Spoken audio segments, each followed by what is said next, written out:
After disappearing for 2 years, Hello? Hi. Martha escapes from an abusive cult. She seems okay. But as her family helps her recover, Martha is gripped with paranoia and delusions. I know you don't think much of me, but I knew what I was doing then, and I still do. If you calm down, no one will get hurt. Believing that the cult and their leader is out to recapture her, Martha must confront her fears in Marcy, Marlene. You two have just seen it. Tell me what you think. The year's most awkwardly named film, Marcy, Marlene, just might be its best. I did really enjoy this movie, and I think one of the things that's really beautiful about it is the way that it's structured. The story kind of oscillates back and forth between the past and the present, and sometimes it becomes murky and difficult to figure out which state we're in, but it does that purposely. It does that with a direction, a point. Right, and so there's this woman who has just recently escaped from a cult. She steals away in this dusty, murky half-light of dawn and finds her way into the arms of her sister, who basically nurses her to health. Very poorly, it must be said, because though she understands in the abstract what it means to have been this person, she senses that something terrible has happened in her past. Sometimes I wonder if maybe I couldn't have taken better care of you. The past doesn't matter. It does matter. Well, I took care of myself. I know you did, but sometimes I think I could have done more. Stop.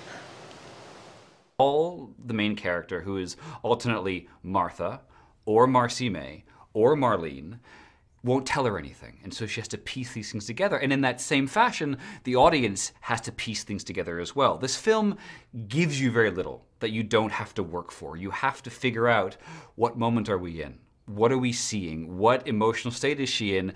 And how do these pieces interact with each other? Elizabeth Olsen, who plays this character with such deftness of oscillating between broken despair and then this defiance as she parrots back the brainwashing that she's been taught over the course of these months from this man who, for all intents and purposes, resembles Charles Manson.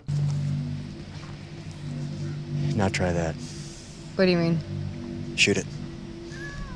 They're living animals. So shoot Max then. Yeah, go ahead.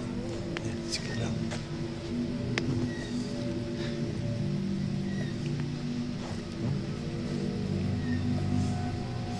Breathe.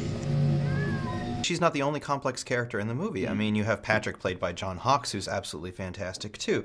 I mean, typically cult leader characters in movies are kind of one-dimensional. They're evil. We don't really get a sense of like why people would follow them, but with this movie we actually do. Yeah, he's like this slippery, charming snake, like a Garden of Eden character. Hypnotic. He draws these people in, and he is trying to create an Eden, more or less, of very few men, very many women, and there are all these rigid rules. So the men eat before the women, and they have to sit in the wings. And they take advantage of the women in every respect. And it's quite harrowing to see how this man just worms his way into their affection, very slowly, very subtly.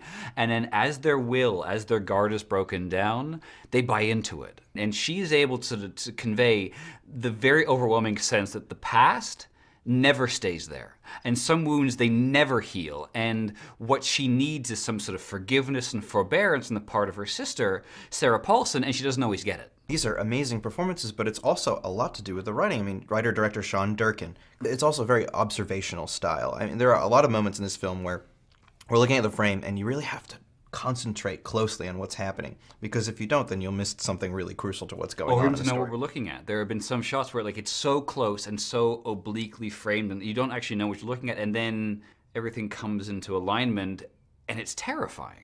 Yeah. Well, the sooner you guys vote, the sooner I can go out and see it, so take your tickets. Some audiences might be a little bit aggravated by the slow pace that Marcy, Marlene projects. But at the same time, I think more patient viewers will be rewarded with a visually arresting, thought-provoking 2 hours. I say see it.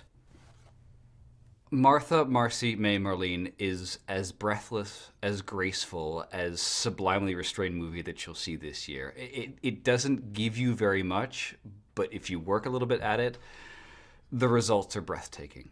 See it. So that's 2 tickets, which is to see it for Marcy, Marlene. All right, cheers. Cheers. Cheers. It's our first agreement in a long time, I think. A while, yeah.